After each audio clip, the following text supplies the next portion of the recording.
round one in day one of action. These players are looking to get started in and be in a winning position moving forward. Remember, they have to have a 6-2-1 record or better to at least day two. Obviously, you want to ideally have a much better record than that, but that's the bottom line. That's as bad a record as you can have if you want to have any type of hope of moving into day two. Yeah, got to stay alive in the tournament, and 1-0 is definitely the way that you start that. And with so many players here this weekend, you have to believe that the pressure is on for all of these major names in the game. You know, you're playing against so many local players, you really don't want to take an early loss. Dene does have that North American hat, so maybe he has done a little traveling himself. So this might not be his first rodeo. I'm sure that he's got something for us prepared. I would not be surprised. So now these players are rolling to see who's goes first. I am going to try to get a decent idea of what these players are playing. We see actually, okay, so we're going to be seeing a couple of different decks at least, and I'm glad to hear that. I'm glad to see that we're going to be seeing maybe a little bit of old and a little bit of new spice coming in. Yeah, we'll see if the old guard and the new guard, how that works out. All right, so remember, these players are setting up. They're now about to get their prizes down, which is going to give us a little bit of an idea of what these players are going to be playing. Cannot wait to see what their prizes are. Cannot wait to see what kind of decks these players are shuffling up and dealing this entire weekend. Remember, Daniel Altavilla right there in the green shirt. We just had a good look at him. He is our reigning defending champion, when having won the Latin American International Championships last year. Yep. And here we go, and we see a Mewtwo, and we see a Naganadel GX. So, a couple of welders, man. Bud. Yeah, a couple of welders, and of course the Mewtwo and Mew. These are not some great prizes, but they do tell us that that's exactly what we're going to be seeing at Here we go. And now, there we go. There's the spice we were just talking about. Dusk Stones. Yeah. Yeah, the prizes are not great, but that does tell us what we're going to be seeing out of this matchup. Kyle, take it away. Well, thanks. Well, I'll leave that portion until Danny at least starts his turn. Maybe we can start to progress through there. But we did get to see the Naganadel and Guzzlord tag team Pokemon. Yeah, I did not expect to see Naganadel versus Naganadel in Not round in that one. sense, yeah. And if you would have told me, that I was going to be seeing Naganadel versus Naganadel, I definitely would not have expected this matchup to be it. Right.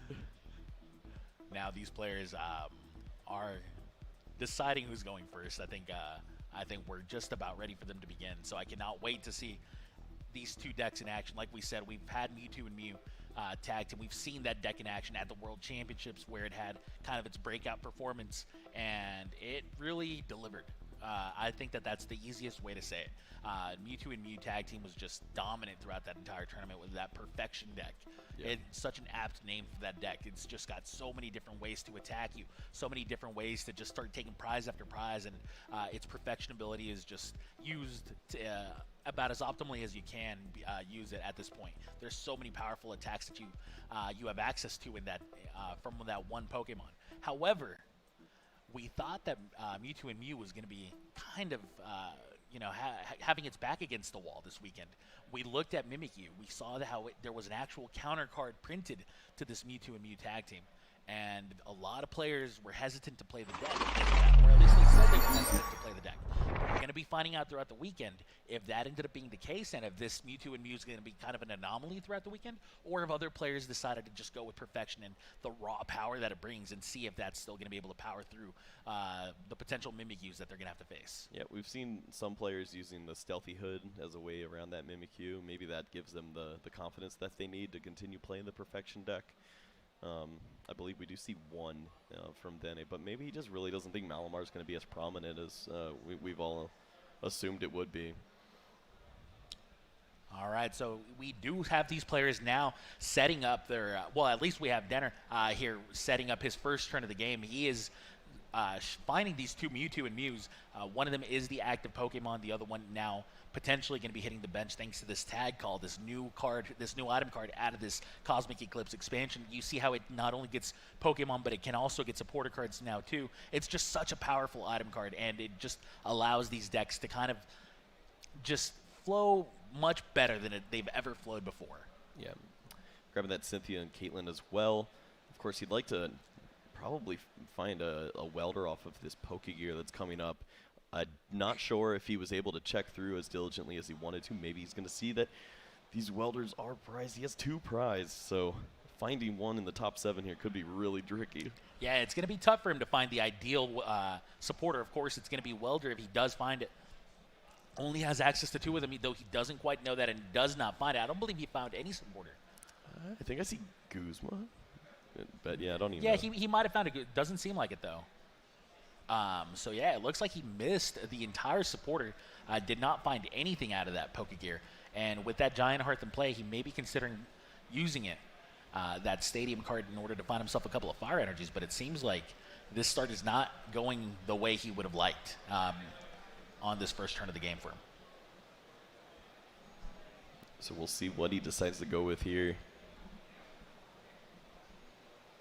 He does have a Cherish Ball in hand as well, so possibly just could be going for the Dene very quickly. Yeah, he could be going for a Dedenne. He definitely seems to be looking for more options. His hand just doesn't seem to be helping him as much as he would like. However, at the same time, it looks like he's just going for Cynthia and Caitlyn instead. And now potentially playing a Draw Energy to, well... He's got the Weakness card. Yeah, the Weakness card, sorry. Getting excited with these new cards coming out. Cosmic Eclipse. Just give me more.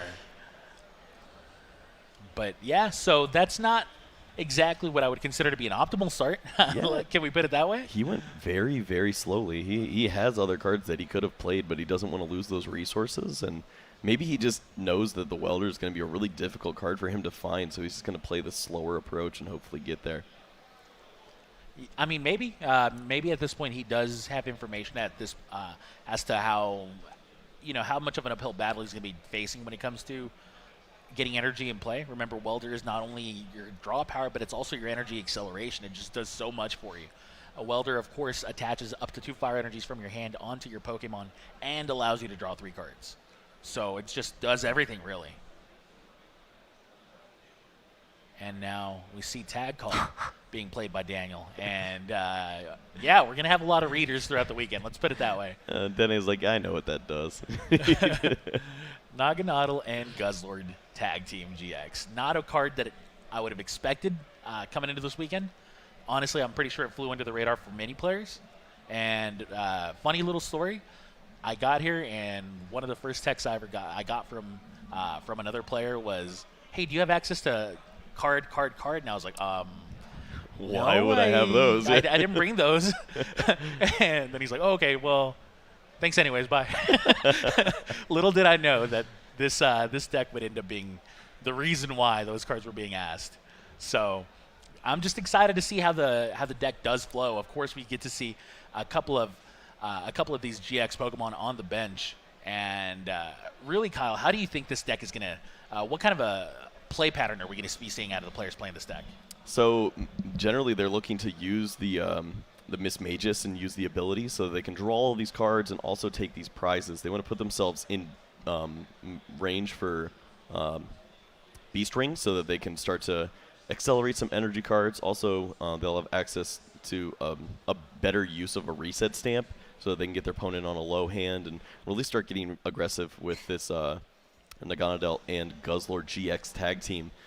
Of course, they could use Jet Pierce in combination with cards like Beast Ringer so that you could take big knockouts, and then, of course, your GX attack will clean up games. So there's some ways that this deck can move very quickly. Unfortunately, I don't think we're going to see that from Danny this time around, just because he doesn't have access to Duststone with 2 in the prize card. So he's going to have to play a bit slower, and yeah, he just attached energy and passed, and it's going to see if Danny ever gets that Welder so he can start moving as well. So, I mean, at this point, it seems like Daniel's strategy is kind of out in the open, right? Like, he's got pretty much every Pokemon that he wants to have in play, with the exception of, like, for example, Miss Magius. But does this change Dene's game plan at all? Does this make Dene kind of, like, change whatever strategy he may have had cooking up at the end of his first turn? I mean, he saw Misdreavus and has no idea what his opponent is on. He could have thought that it was going to be Trevenant and Dusknoir tag team, so he's thinking that weakness guard is going to be the most important thing that he has available to him. So I think a lot has changed since this turn has started. I just don't know what Danny's going to be able to do about it. His hand really hasn't helped him out here. So, of course, he would like to get some energies in the discard pile, perhaps start using Turbo Drive from his Sagaleo. But other than that, I don't know what else he's doing. Sure. And the other thing is I'm not quite sure how powerful Daniel's hand can be.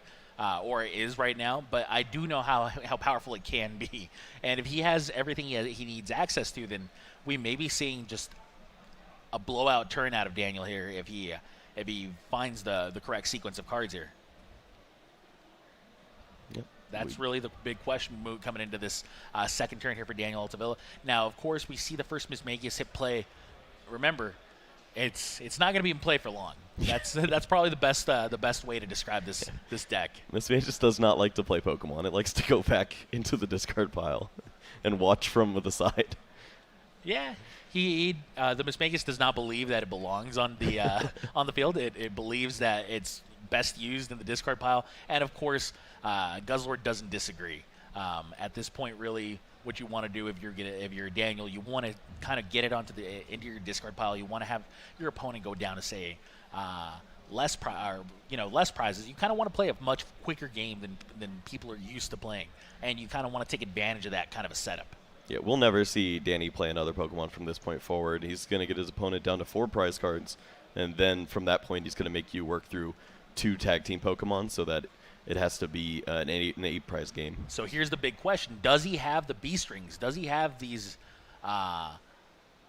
cards available to him? I think I just saw one, yeah. To kind of go off. That's the big question here out of Danny. Will he have there it is. There's that first B-string. That B-string is going to allow him to start powering up this big Guzzlord and start attacking right away. That's really the power of Danny's deck here. He wants to take advantage of putting his opponent down to 4 prizes extremely fast. Now, the big question is, there's that second one. That was going to be the other question. Will he be able to keep accelerating? Will he be able to have additional Pokemon available to him to potentially keep the pressure coming? And the question has been answered right away, as now we see so many energy hit play here for Danny Altavilla. Oh, interesting. Okay, so he's going to bring this very low. He's going to go with this aggressive approach, get another Mismagius, but this brings Danny down to 3 prize cards, so that now just 1 tag team knockout would be enough. Potentially he needs a few more cards to get himself in a good position. Maybe he wants to use this ability, bring Danny down to 3 prizes, and then use a reset stamp.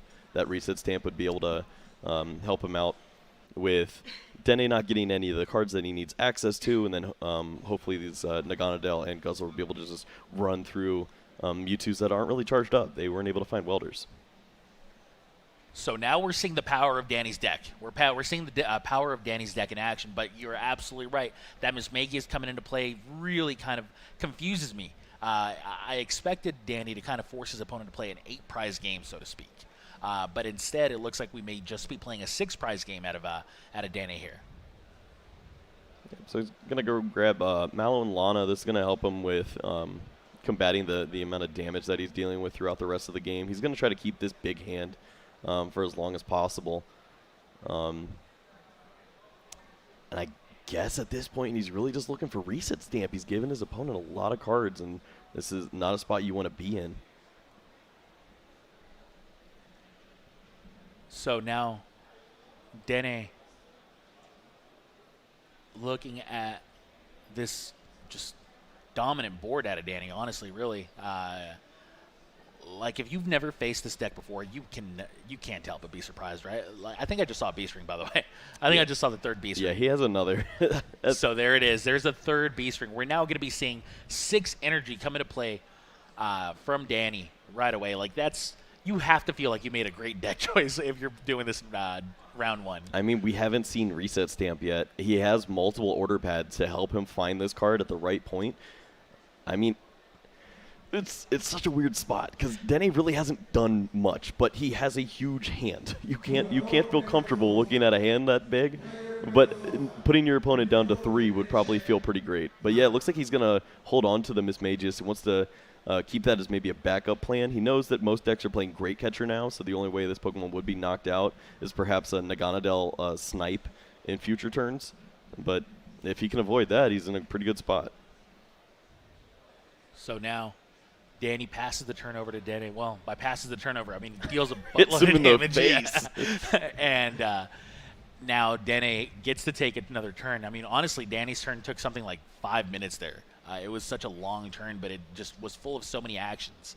So now, if you're Dene, you're first of all you're wondering what happened. You're wondering exactly how you ended up in this position to begin with. However, you kind of have to reset yourself, right? You kind of have to figure out how you can proceed from here and see if there's anything you can do about this onslaught of Guzzlords that's just coming your way. And I'm not sure if he has an answer to it yet or whatnot, but I do believe that, if any deck's going to have that, it's going to be Perfection. It's going to be a deck that has access to like 15 different attacks.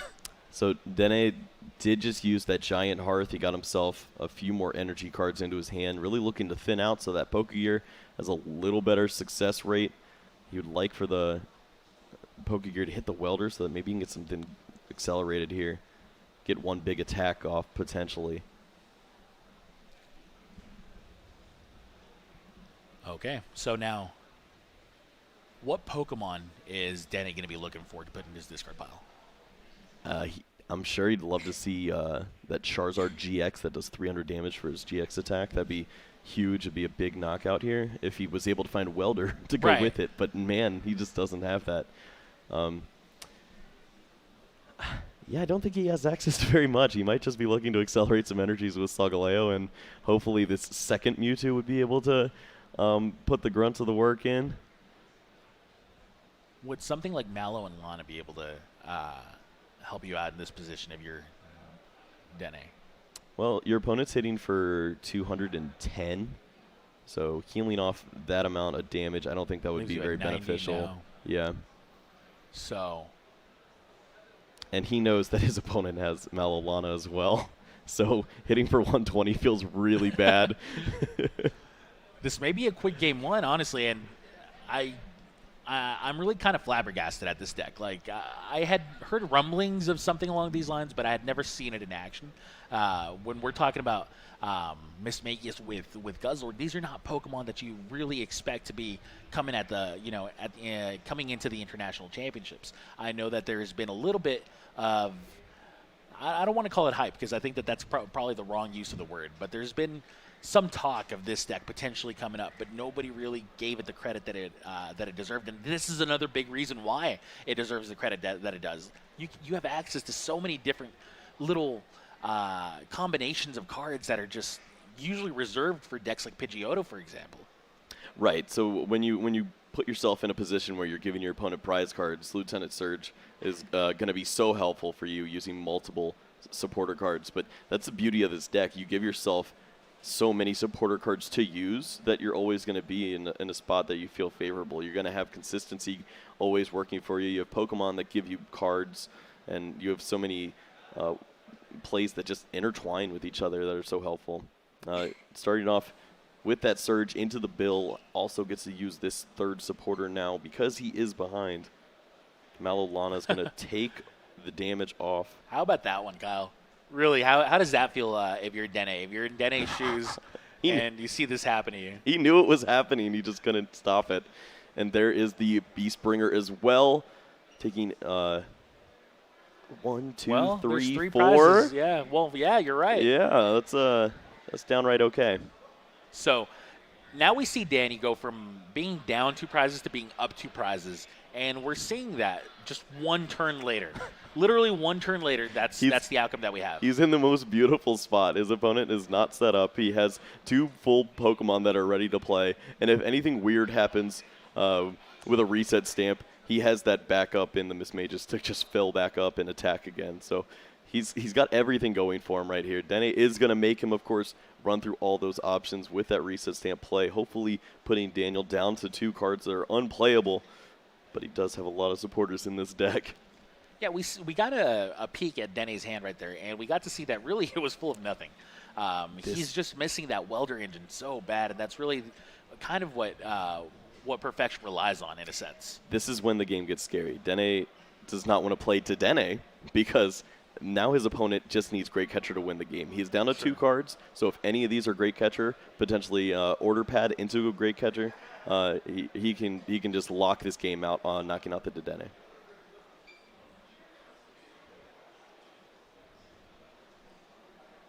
All right, so Dene looking to potentially extend this first game. Dene looking to kind of honestly just come back out of nowhere, really. Yeah, he seems to just have his back against the wall, and his deck is not providing him with the resources he needs. I think at this point he's taking a look and realizing that the welders aren't coming because they're not there. Yeah, if a knockout happens on this turn, then that means that Danny no longer has access to using the Mismages. I feel like that's the only way that Danny is able to stay in this game here. We're going to see if Dene agrees with us. Will he continue to play this game out, or will we be seeing the cards come up? Really has not had access to much of anything. I'm not sure if, well, has he had Reset Stamp in his hand? Yeah, he played the Reset Stamp on Danny. So now we're seeing that Giant Hearth find him some energies, or unenergy, really. It seems to be the last one left in his deck. So these seem to be the last of his resources, despite having quite a large deck left. And he's just, we saw one player get everything going the way he'd like, and then we saw another player kind of struggle because of his prizes. That's really kind of been the story of this first game. Danny's deck can go a lot faster than it did. It can do this earlier, but yeah, I guess from that standpoint you're correct. That's really scary. In comparison to how slow Dene's setup has been, yes. And there it is. The cards do get scooped up, but we do see Dene scoop up his cards, and Danny Altavilla will be winning this first game. Has only one more game win to go before he gets to start off at 1-0. Remember, he is the defending champion, and we're now seeing why, really. Yeah, this is very impressive from him. He's playing a deck that's relatively unknown, but he seems to know how to pilot this list and seems very comfortable in these matchups. I'm certain that going into this, he's got a lot of matchups that he feels comfortable in if he's going to take a risk like this, you know? So here's the scary part, is you just said that he has the ability, the deck itself has the ability to get off, to get going much, much faster than it did right here. Yeah. And that was a pretty fast start to begin with. We saw three Beast Rings come out of nowhere, right? So how exactly does it get going much faster? Well, that's the beauty of using your Dust Stone. You can get all these Pokemon evolved so quickly and start burning through your deck. You can get your opponent on a hand that's so low that they don't really get to play the game with you. And the fact that you're hitting for 180 or 210 can honestly be enough at that point if they're stuck on a 4-card hand and really didn't get to have any setup of a kind of turn.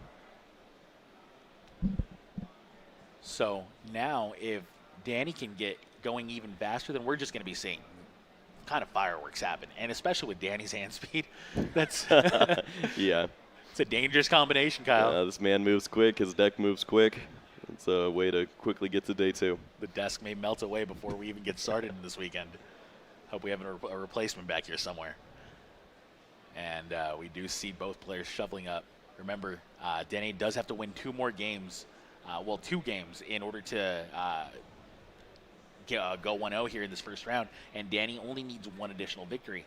With about 30 minutes left on the clock, seems to be favoring Danny quite a bit. Yeah, this is a spot that Danny loves to be in. He played a decently sized first game, but his deck can play really fast. He could play a game that he could win in upwards of 10 minutes or so, just depending on how the prizes line up, if the Denes are available to be Great Catcher to knock out.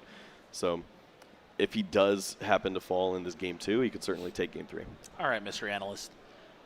Why would you be afraid coming into this tournament if you're using Danny's deck, if you're using Guzzlord? What exactly do you have to fear? Well, there's a few things that work against you immediately. You're playing a deck that's completely focused around a tag team GX Pokemon, so anything that immediately combats that will probably hurt you. The fact that your damage output is limited to only 180 or potentially 210, that can be a number that doesn't get there at times. So we're talking like maybe Keldeo, for example. Yeah, there's certainly some things that you could run into that would just overrun you. Maybe you're playing against a deck that can blow up Ultra Beasts, and then you're just done for. So there's a lot of things that can hurt you when you go this consistent of a route, this focused on one certain aspect of Pokemon, but it gives you the consistency as well. So he just decided that outweighs everything else, and he'd rather just stay with a consistency build and have all these cards that work in tandem with each other. So it's kind of like, you know, what people like to call kind of like a high roll deck in a sense, where if you just happen to get the right amount of luck, then this deck ends up being the best possible choice. Yeah, all you need to do is get the right pairing. He's shown us that he's not afraid to take that chance as well. He did this in Knoxville when he won with his Mewtwo Perfection list. He had no answers to Keldeo back then as well. He really didn't have any answer to Guardian's pieces as well. Yeah, so there was like nothing that he could do against those, and he's just like, I'm just not going to play against those, and if I do play against them, I'll take the loss and I'll move on. But my other matchups are going to be so strong that it doesn't matter. So we got to see the prizes come down here for Dene, and the first thing I saw was a Dene, and I was a little bit worried for him. However, the rest of his prizes ended up being all right, and more importantly, no welders in his prizes. Yeah, I feel like this can be a completely different game if Dene is able to accelerate energies quickly and perhaps put that pressure on Danny. He really hasn't felt that yet, and maybe that just gives us a completely new game too here. All right, these players are now setting up. We are about to begin game 2. Remember, Dene is down 1-0 against Danny Altavilla.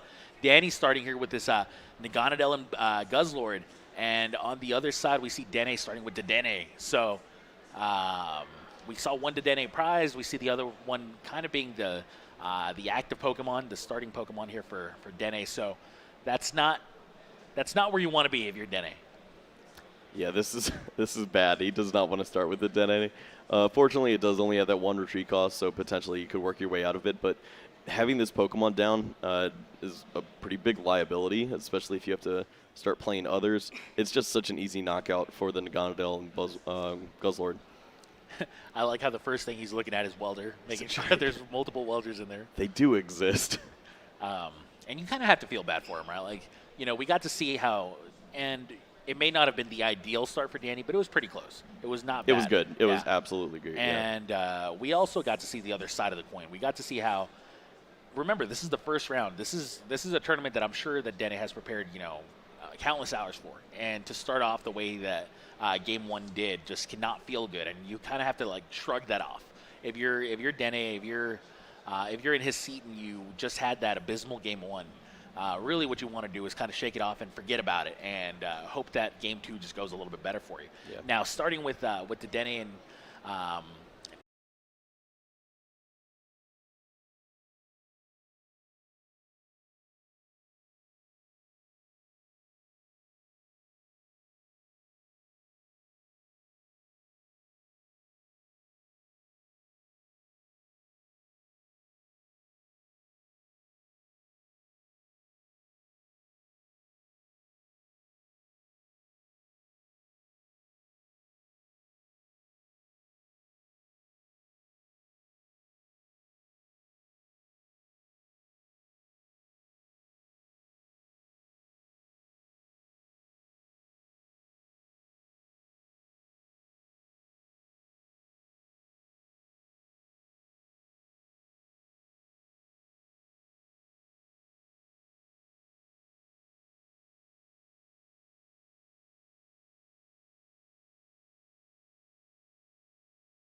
be able to... especially if he finds another Dust Stone. Yeah, exactly. He's going to be looking for the second piece there so that he can get himself into that Beast Ring mode. If he can get that turn 1 attack, he's going to feel very good. So we got to see that order pad miss. But more importantly, you're absolutely right. If we get to see another Dust Stone, then this turn is just going to be the optimal turn, really. It's going to be exactly what the doctor ordered here for Mr. Altavilla. Yeah. And we do get to see 7 cards here come into Danny's hand. And there's a tag call. Finds him any 2 tag teams. Those could be supporters or Pokemon. Remember, that's the flexibility that tag call allows. And the first card found was going to be Cynthia and Caitlin for sure, but then the second one, really, that's the big question. And it looks like we're going to be seeing a Mallow. Yeah, he's grabbed Mallow and Lana. He has an Acrobike in hand, so he wanted to thin these cards out of his deck before potentially accelerating for something else. Looks like he's going to change his mind and go grab the Naganadel and Guzzlord this time. If he does get access to multiple Beast Rings in the following, he'd certainly love to have that down just so that he could have those Pokemon to swap between. Doesn't really make much difference if you have that 120 and switch if you don't have a second Pokemon to get those energies and a new attacking into. Does find Order Pad. Yeah, that one's going to work this time for him. Could find another Dust Stone potentially if he wanted to really just get pushing. Yeah, he's going to go ahead and grab that Dust Stone.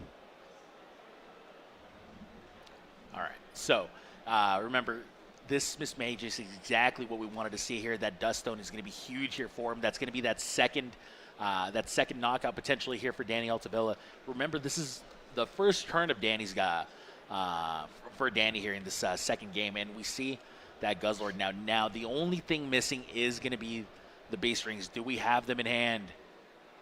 I think he's trying to determine if he wants to thin down a little more, potentially. Well, you absolutely want to, no? Yeah, he could. If he gets access to a Lieutenant Surge, then he gets so many supporters this turn, and he can put himself in a fantastic spot. What a crazy turn 1 this is. This is really exactly what Danny wants to do. get Can we revisit 3 minutes ago where you questioned if this deck could get faster? Because I think we're going to see it. Yeah, no kidding. It seems like Danny heard me, and he's like, oh, let me show you something, He Pops. said, listen up, old man. I've got some game for you. Hey, Grandpa. All right. So there's that Miss May just coming down, and I believe it's going to draw him 4 cards. Found Great Catcher.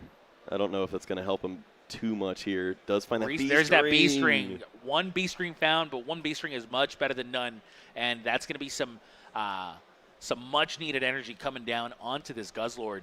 Now we see 3 energy on Guzzlord already, and this is the first turn of the game here for Danny. And remember, like, if you have the reset stamp, which I believe Danny does, then he's also going to be providing a little bit of disruption onto Danny as well. So now Danny kind of hoping that he gets to hang on to his hand. He's been able to get a couple more prizes out of his hand. His hand's gotten much healthier than it was at the end of his own turn. If he can hold on to them, which we know he can't, then he could do some damage. If not, then we're going to be seeing a lot of pressure coming out of Danny, and Danny's going to be forced to kind of answer there. And we saw Lieutenant Surge come down, which means we're going to be seeing 2 additional supporter cards. Well, this is not the end of Danny's turn by any means. The ordering of this means that he can't play the Surge, but it's because he's already played the Bills.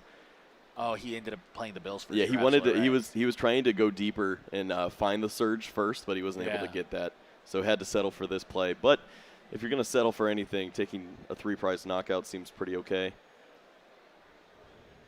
So really, I mean, at this point, really, the only thing he was looking for more was Beast Rings.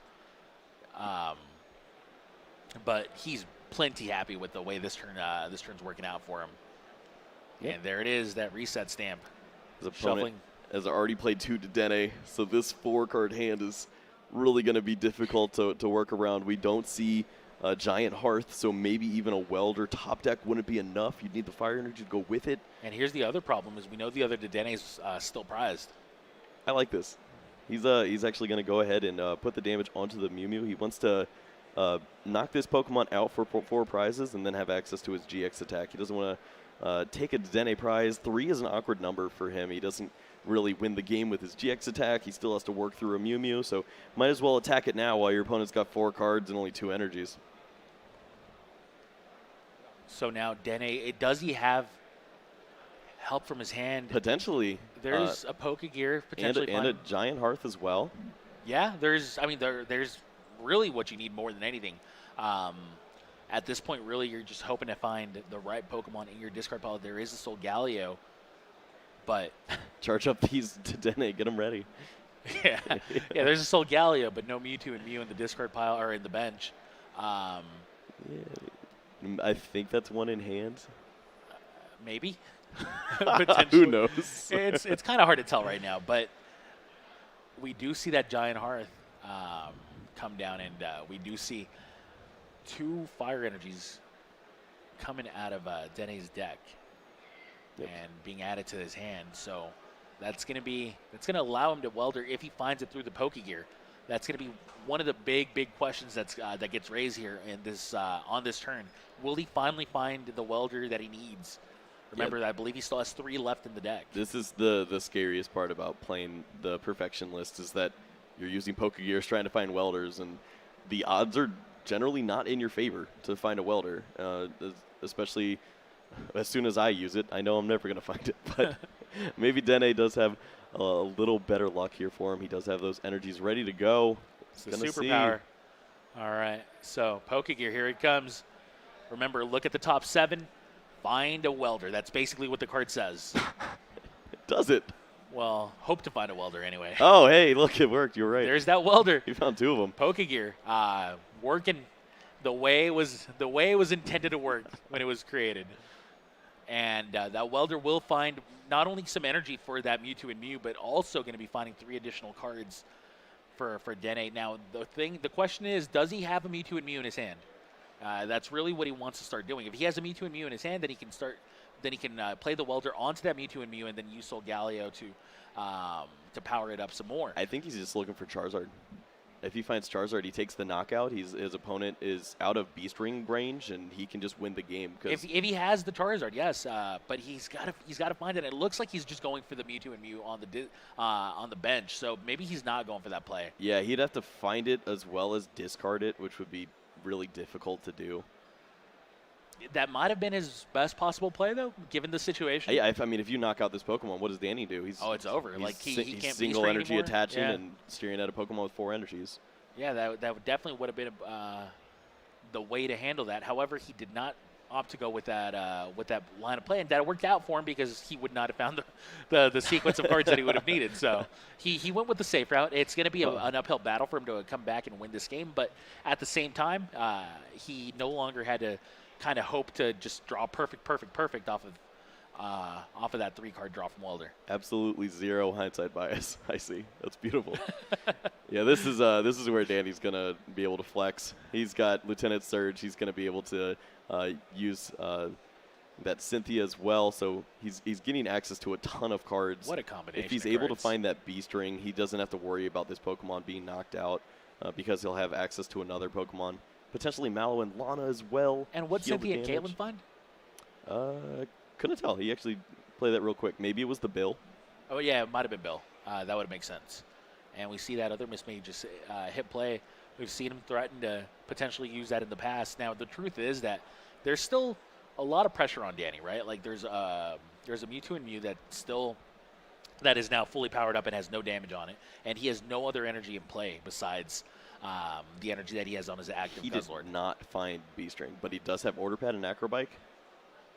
The Beast Ring is exactly what he's looking for. He's even holding on to his Beast Bringer tool because he wants to be able to use that in combination with his other Naganadel and Guzzlord. He's played a lot of cards, but he hasn't really gotten anywhere. Yeah, no kidding. So there's that Tails on the Order Pad again. Now an Acrobike. Does he find the Beast Ring? He's got energy and a way to get energy back. This is not what he wants to see off Acrobike. Does he have a Beast Bringer already in hand? Yes, he does. Okay, so the Beast Bringer is there at least. He just doesn't feel comfortable with all that damage on the active Pokemon. He wanted to find a different way to go about this. And he has not played his final supporter for the turn, right? So still has access to Well, I think Mallow? he did. He did Surge Cynthia bill. So Did he end up playing the bill? Yes, he played the bill and grabbed the pad. Okay. So there's no Mallow and Lana play available to him this turn. Yeah, this is where it gets kind of interesting. rough, yeah. He has not been able to find what he wants. Do you get risky and play your Miss Mages? I mean, because you don't have access to Mallow and Lana, maybe not. Yeah, it's scary. I mean, I guess but as you know that if your opponent knocks out this Pokemon, you have no way to accelerate these energies. You're gonna get knocked out. I guess it comes down to what kind of a deck list he has available to him. Like if he can reliably find a switch with his like Mismagus, then just put some pressure on Dene to then have like a great catcher available to him, which after some reset stamping, potentially could just not be the case. I think that's potentially one way of going about it if you're going to be using the Mismagus play. But really what you want to do is find the B-strings, and you're not finding those. So now that he's playing the B-Springer, it seems that he's sealed his own fate in that sense. This is going to be so slow. Yeah, I think he kind of sees it too. He's wondering, is this the right choice? I mean, if you do this play, I feel like you have to play the B-Stringer on the bench Pokemon so that you can grab the B-String and then retreat, and then you have a Pokemon out, and then you just hope your opponent doesn't have access to a great catcher. That just makes you find multiple B-strings on the following turn? Well, you only need the one B-string on a Pokemon that's undamaged. So, like this Pokemon, if the bench Pokemon had the B-Springer... Oh, well, there's that B-string, by the way. He drew into another B-Springer, so he's not going to get punished if he does choose to retreat here. So that ended up being really huge for him, by the way. Finding that B-string...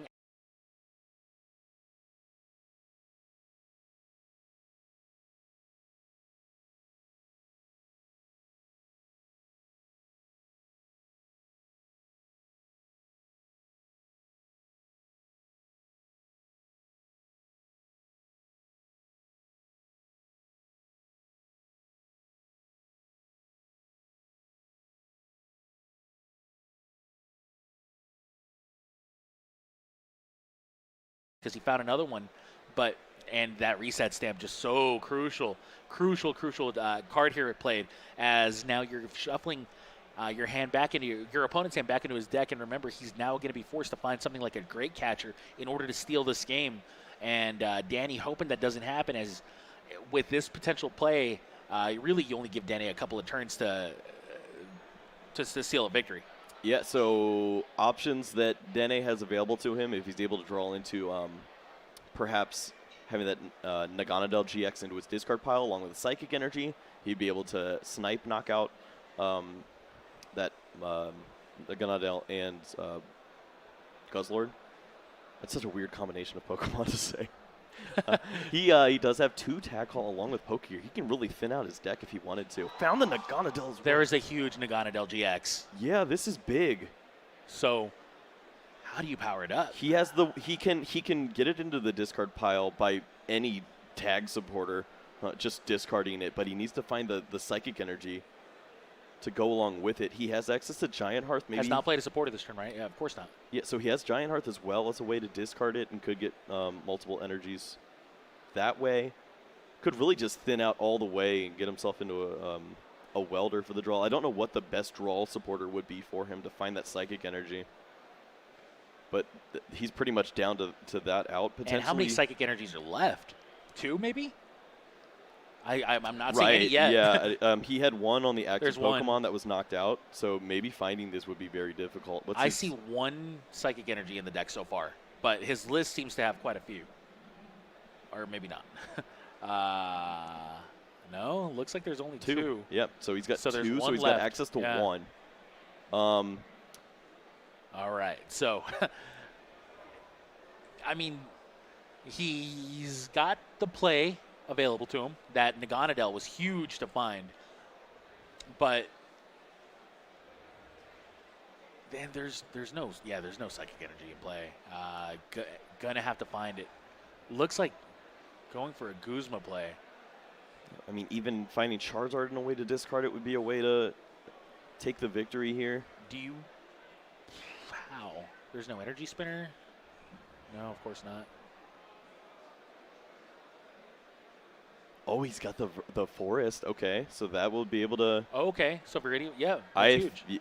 he just has it, right? Yeah, I think so. Yeah, I think the Danny figures it out. Danny said, all right, I have 7 minutes to win a game. We got to go. That Viridian Force was huge. Remember, that allows him to find the psychic energy that he needs from his deck, and that's going to allow him to use Perfection to take the knockout onto the bench Guzzlord. That was a play that Danny was hoping wouldn't come out of Perfection, but he seemed like he had his back against the wall, was forced to use that third Mismagius, which meant only a single tag team knockout was going to seal the win for Dene here. And it was kind of a calculated risk, but still a risk he had to take nonetheless, and Dene takes full advantage of it. And we're now going to Game 3 with single-digit minutes left on the clock. Yeah, and I have to feel that game would have been completely different if Danny was able to find that second B string. Of course. That was the only reason that he had to play that aggressively.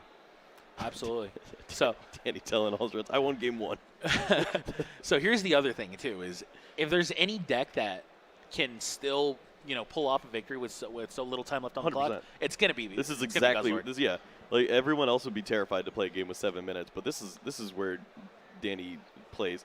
Like he's one of the fastest players in the history of the game. Hand speed. He's playing a very fast deck. He could easily run over Dene here if he finds the right cards. He doesn't have to go nearly as aggressive on this opening turn as well. Could just not find the Dust Stones and be in a completely favorable spot. Just really depends how his hand pans out for him. Danny has slowed down in his old age now, but he's still maybe the fastest player left in the game at the moment. He's just it's pretty astonishing to watch when you really get to see him in full force. Especially, I remember seeing him play Pidgeotto multiple times. I could have sworn he airmailed once, but before I knew it, there were 4. Blink and you miss it. Yep. That's Danny's motto. Now, of course, remember, despite having a fast deck and having very, very fast hands, at the end of the day, he's still not feeling very comfortable with the amount of time left on the clock. And remember, despite there being additional turns available to them and whatnot, it's just, I think that the most likely scenario we're seeing here is a draw, but I would not be surprised to see either of these players win, to be perfectly honest with you. But more importantly, I think that this favors Danny quite a bit. Yeah, this is the worst time to have a mulligan as well. He needs every second that he can get here. Right. And he will get to go first, will Danny, because, you get to choose whether you're going to go first or second. And I think you still choose to go first, right? Like, despite having the fact that he 100% chose to go first. You can still honestly have that a very amazing turn 1, using the Dust Stones, just going in aggressively. Yeah, you just can't deal damage. Yeah, you can get all the B strings going. You can put your hand on your opponent on a reset stamp 4 on the first turn if you really get it off. But how much time is he going to have?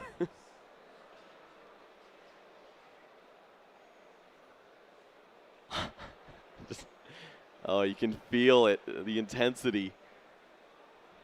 Desperately searching for any Pokemon to start Pokemon this game. Again. Remember, actually, his deck is a little low on Pokemon, too. Like, this is not the most surprising thing, but now that we're looking at under 4 minutes left on the clock, you have to believe that the window's almost closed. Yeah, this is when it gets scary. I mean, how long does it take to complete all the inputs to get your first turn finished? Probably at least 2 minutes. And realistically, like, Dene could definitely extend the game if he really needs to. This is not something that it's not like Perfection runs out of GX Pokemon with high HP, right? Right. I think if there's one thing that that Dene's deck has is a lot of hit points.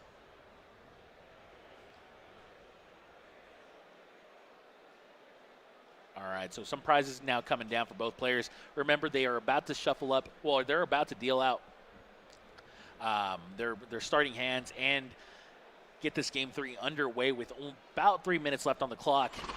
All right. The likely scenario here is going to be a draw as they have split the first 2 games. Fastest hands in the West has to pass. Fastest hands in the West does indeed have to pass it now. Dene looking at the potential for a win on the first turn. Can he find it? He's got Cherish Ball, he's got 2 energies, and he's got a Giant Hearth. He's got access to Solgaleo for the game. Needs a Welder, though. He's got Welder in hand. He's Cherish Ball, Solgaleo. This game's over. All right, well, there's that Giant Hearth. Will he make the play? There's a Cherish Ball. This is, wow. All right, well, let's not get ahead of ourselves. Will he make the play? I'm ahead of myself. So there is still a Cherish. The Cherish Ball will be able to find him. Ideally, the Solgaleo. That's it. And there it is. There's that Solgaleo. So now Giant Hearth will be able to discard it if he chooses to. And if you have the Welder and a If couple he of fires, chooses to. I said what I said, and I meant it. All right, there's that Cherish Ball finding that Solgaleo. Solgaleo, oh, I thought he was going to bench it. I was really afraid. That wouldn't work. Oh, man. All right. Danny's like, all right, just show me it. Yeah, There's that's that it. Welder. That's the game. All right, wow. So we said at the beginning of this game that it could end before time was up. We did not mince our words. Oh, my goodness. The thumbs up from Danny, of course, being a great sport about it. Yeah, so let's take a step back. Let's kind of reset here for a second, all right? We expected this Game 3 to potentially have fireworks. We expected for Danny to potentially just kind of go off with the limited amount of time he had left. We know that his deck is capable of it. We know that there's definitely a chance that we'll just see 5 energy in play from